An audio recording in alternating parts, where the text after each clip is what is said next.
Yeah. You sure this is it? It is kind of a weird ride, man. I mean, you're saying that's what he normally rides in? All right, let's go grab him.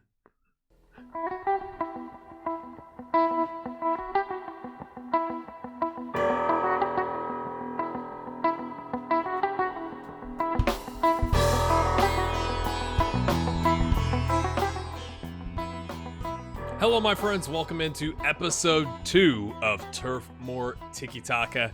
Thank you so much for your support on episode 1. I hope you enjoyed the premiere. I've never done one of those. I thought that was kind of fun. If you're watching this at well after Thursday, the 12th of November 2020, you have no idea what's happening. We'll just move past it. I have recorded a couple clips leading up to this point in the season. This is right before our first game against Leeds. So I'm going to take you through some of the changes really quickly that have been instituted in FM21, like the introduction to your team press conference, like meeting thing, your introductory press conference to the media. But I've definitely cut those things down because my goodness, they lasted a long time. So I could see that getting kind of annoying, to be honest with you. But we'll have to see how it plays out, because you could have like some journalists have animosity towards you, and that could be really interesting. Like, could a journalist get you sacked? That, my friends, would be an interesting plot twist, wouldn't it? So let me take you through some of the changes that I've already recorded. One of those I recorded late last night, like at 12 o'clock in the morning. So I'm wearing a different shirt, but then I take you through the more recent things. But let me show you this first. You want to see if the match engine is different? The very first game we played against the Burnley second 11, we had this. Now this is against our second 11. Also, we have a goalkeeper whose last name is Peacock-Farrell, which is amazing. But watch this goal. Collects it, all right, punts it out, okay? That happened so fast you couldn't even catch it. Volleyed it immediately to catch the keeper off guard. New things coming in FM21. Let's go. Yeah, I think that's kind of impressive. I was like, okay, all right. So I've played all the friendlies now. I've really enjoyed the change in the match engine. So props to Sports Interactive for that one, my friends. So let's go do those press conferences really quick, just so you can see what those look like in case you haven't purchased FM21. If you're one of those people, I am partnered with Humble Bundle. You can check the link in the description. That supports me and charity, which is kind of cool. Yes, you can find it cheaper elsewhere, but this way you support charity, and maybe I'm your favorite content creator. If not, I totally understand. However, I do want to issue a challenge. What do you think we can get the likes to on this episode? If we're doing 2 back-to-back today, what do you think we can get it to? Can we get another 100? That'd be it really does help the channel. The same thing with the chats and the comments and stuff like that on the premiere and in all the videos. So make sure you do that. If you're new around here and you watched episode 1, you're like, oh, that was, I want to see how it's going. I don't blame you. Don't forget, if you are enjoying it, to hit that subscribe button over there. Let's go take a look at those conferences. I've been bigging it up enough. Let's introduce ourselves to the team. This is what it looks like. It's kind of different.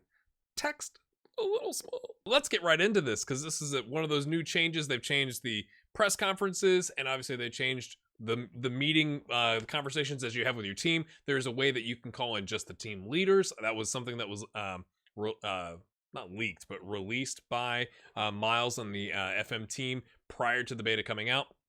So this is the, hey, let's introduce ourselves to the team thing. I do think the text is quite small. I'm playing on 1080p, and I'm kind of like, I mean, I can read it, but it could be a little bit, there's a lot of space here this could be used. And then like this down here, why even include the photo? I mean, that is like a 200 pixel tall photo, if that. I mean, it is tiny.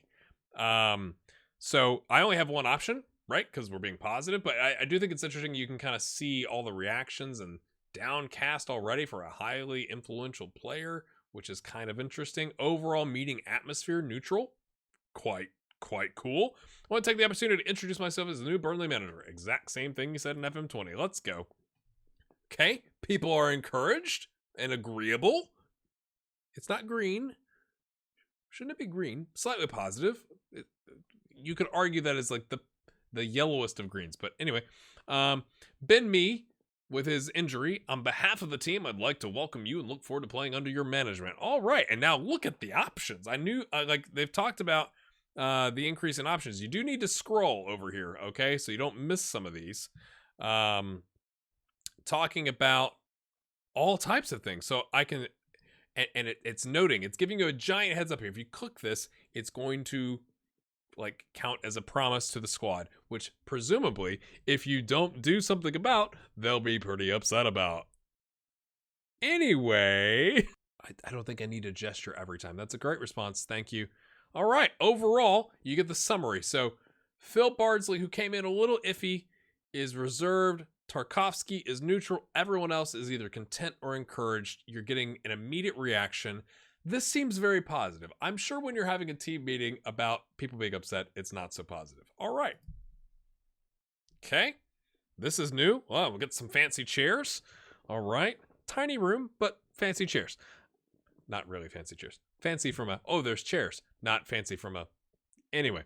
On the whole, I believe the players follow with the lack of promises. The players are also largely happy with the expectation you've laid out. So it's kind of giving you like the feedback after the meeting to make sure you caught that. Like if you didn't have promises and they wanted them, you might get a different expectation here or a different reaction. Overall reactions, you're still getting the arrows. Okay, all right, let's leave the meeting. Very good dressing room atmosphere, strong sense of unity. Off we go. I promise I will get you to a game, but we gotta do the new press conference because that's different. So let's just take a look at what this looks like. So it shows you the number of journalists attending, likely talking points, and you're encouraged to answer. Like it's giving you hints. Like you should have a press officer. Like you probably need to answer the question about you being in a new job, and then they're asking you about Dwight McNeil or Ben Mee. So like you can maybe if they're injured or something like that, or they're not happy, or there's something wrong with their dynamics, you could go review those before coming in, just like a press officer would tell an actual manager. Like here's some notes. Here's probably what you need to expect.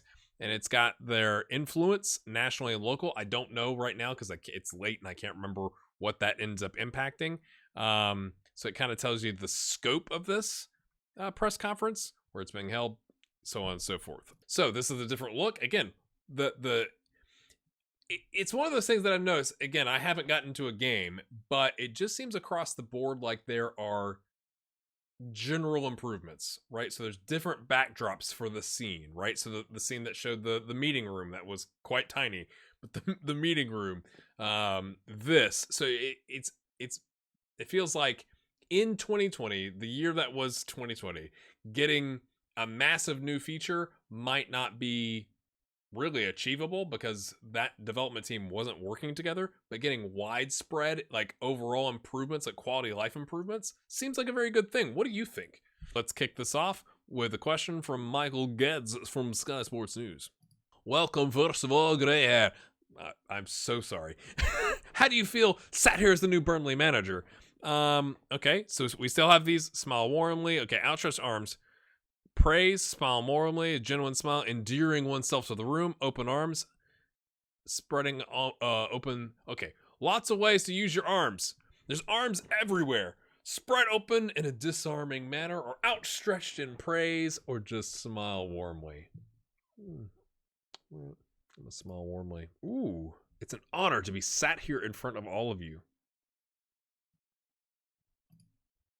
We're buttering them up, right? You gotta get the media on your side. All right. Thank you, everyone. That's all the questions we have the time for today. Thank you, Sophie, for taking so long to get us to that point. Sophie.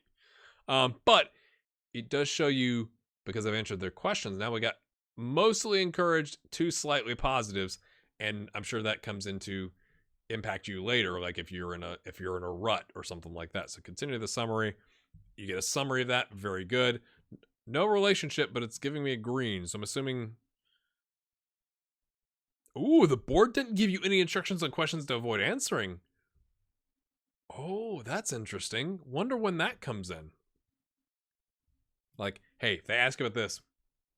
Don't talk about it. You know, like that training grind you asked for that they said no or whatever. That type of situation. Very, very interesting. All right, moving forward, people, this is one of the changes that has been announced with FM21 prior to the beta coming out, but you do have a recruitment meeting where you can set your strategy, right? So club vision, transfer budget, determine areas of improvement to like go start seeking those players out, review recommendations, decide on short-term recruitment focus. We definitely want to do that. Oh, before we start that, another thing that I noticed after I got done recording last episode is we have 4 players that can play midfield at all, like in terms of the middle of the park, right? So whether that's the DM or the midfield right or left. So besides center back being a problem, which isn't as much of a problem, we pulled up some youth prospects for that under not the best 11 versus the second best 11. It's not great. So that is another thing that we're looking for in the transfer window, and I think you could argue probably a little more aggressively. I've actually had to turn down that we turned loans down for because I went, oh dear, like Josh Benson is loan listed and he's got good potential and we want to loan him out, but until we can figure out who is going to provide some cover in the middle of the park, can't do that just yet. So let's go attend this meeting, okay? Talking about the club vision, work within the budget, sign players under the age of 22. This is interesting. Let's take a look here. Great. I'd be interested to hear your suggestions on areas you think we can improve, or I'm aware of where we need to strengthen, and I'm happy to deal with the recruitment myself so we can end the meeting here. Let's not do that. Let's see what they suggest. Okay. So they're suggesting our top priority is looking for a replacement for Jay Rodriguez. I don't agree. But it's essentially pointing out Jay and Johan are in the final year of their contracts, although Johan has a contract extension clause that we can activate. We're looking at potential targets to replace Ashley Westwood. Jack Cork is in the final year of his contract. We've just offered him a contract. Don't need to worry about that. Okay, so let's get started. So this is essentially the agenda. I'm going to add central defender because I think that makes sense. I'm actually going to say, okay, I'll leave it. I think in the future I might just delete because this is not as big of a concern as these, but let's go through the whole thing just to see what it looks like. Okay, here's an overview of the current squad to make the improvements. We look at the following players who can perform well at our level. Striker, blah, blah, blah. Okay. Let's look at the reports. We don't need to look at someone in this position. I'd like a set of... We do need to look. We don't need to worry about the position right now, so let's look at the next one. Let's look at the reports. Okay. No. So it's essentially helping you hone your scouting strategy. So we don't need to... Let's not worry about it right now. Let's move on. I'm going to say we don't need to worry about this right now. Again, we've got options, and some of these guys have got contract extension clauses where we can activate them. So... move past that. All right, look at the next position. Let's look at the reports. I'm gonna say let's bump the current ability to at least this, and the potential ability to at least that. Players in the age range. We ideally want to find them under 22, but we also have like a major gap. So, again, this is helping us hone our search here. So let's say yes, let's go look for targets for that. Let's move to the next one. For defensive midfielder, I'm gonna say yes because we need another one. Yes, same thing. So again, it's just kind of helping you hone that strategy a little bit. And I don't want anybody that's like ancient, you know. I think for a DM we might do like 29, you know, a little more you know, wizened midfielder. Let's move on. Goalkeeper. I'm not worried about that right now. That's interesting that the other was goalkeeper. Let's move on. Central defender. I'm going to say yes. I think I've already got the short-term focus on that. I went ahead and set that up when I first noticed the gap. But, you know, we can reset that expectation as well. Yes, find targets. Okay, so that's how that works. All right, so this is what you get when you ask the agent about the player's availability. Now, this is for Jack Wilshere. Now, I'll show you. His injury screen is the most tragic thing I think I've ever seen as a human playing a football manager game. not maybe as a human ever, but it is horrific. So we got him on trial for like 4 weeks until September, but we just had Daniel Torres snapped up off of our he was a trialist with us, and it didn't give me a notification that another team was in contract talks with him, and he just disappeared.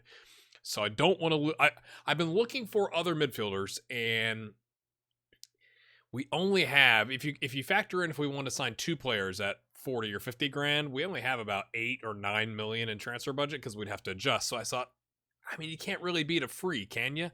So you get we'll expect to start the majority of matches. We'll want a wage of $29,500 per week. We'll appoint player as vice captain, and he would look forward to the chance of maybe getting some playing time, which I think is really interesting. So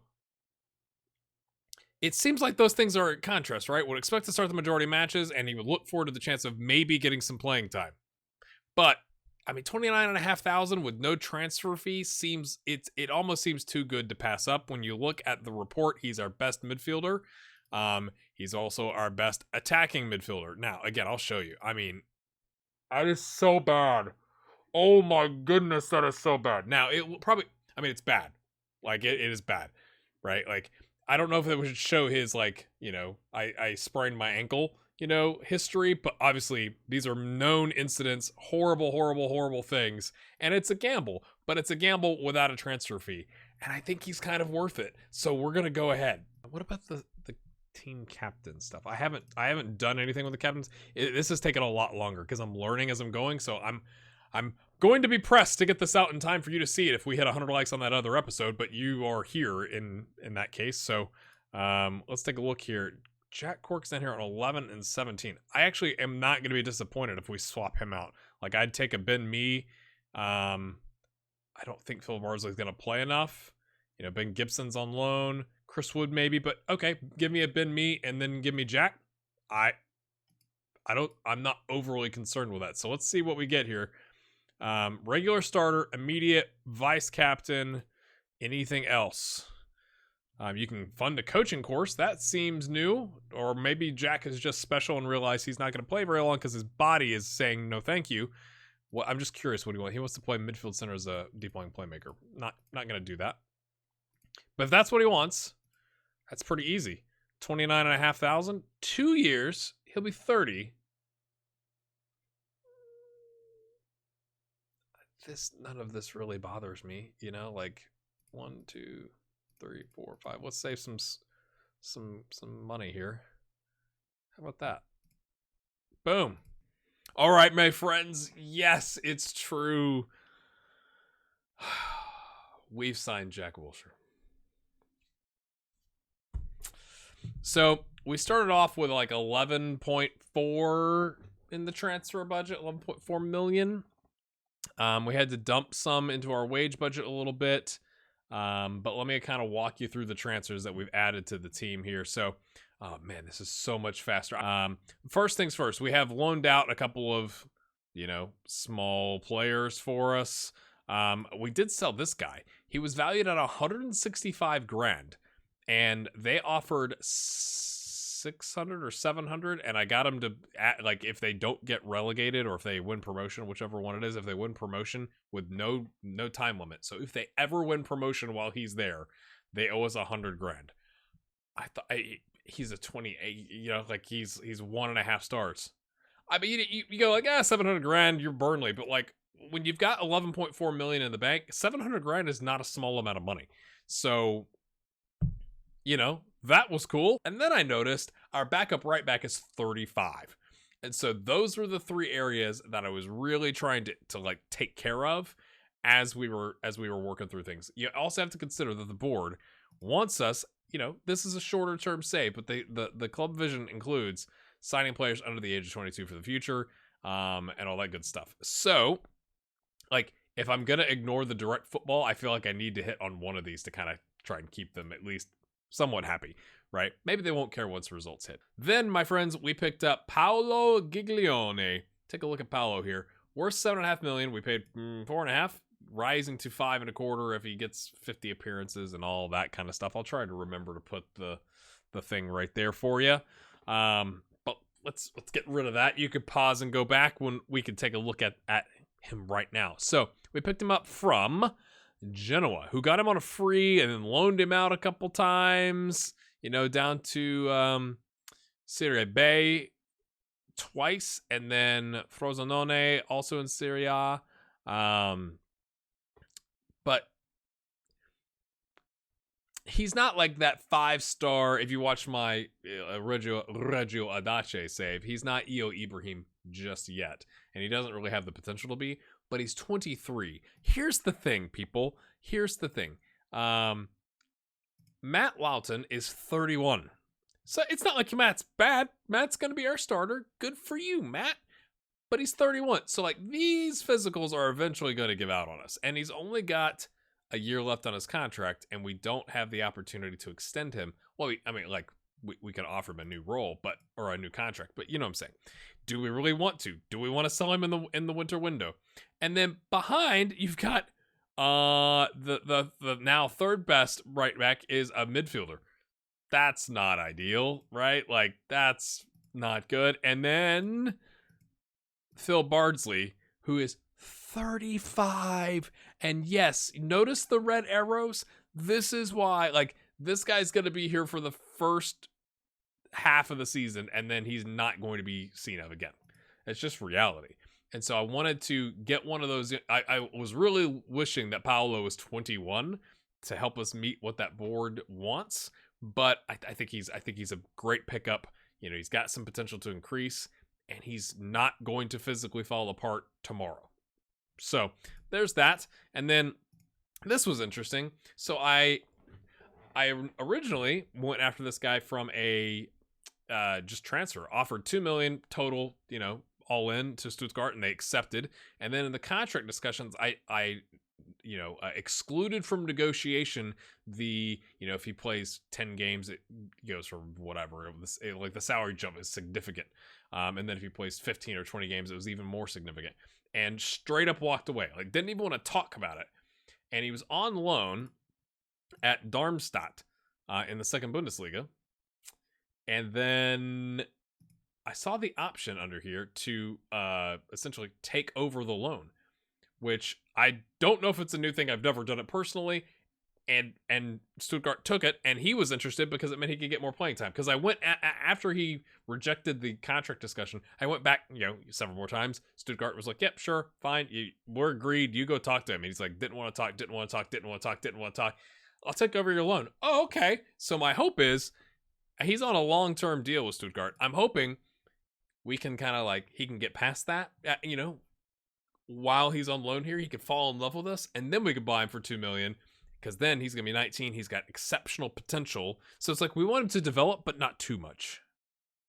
So this is what our squad depth screen looks like now from a team report. So McNeil, currently our best striker, which is a tad concerning because he doesn't even know the role.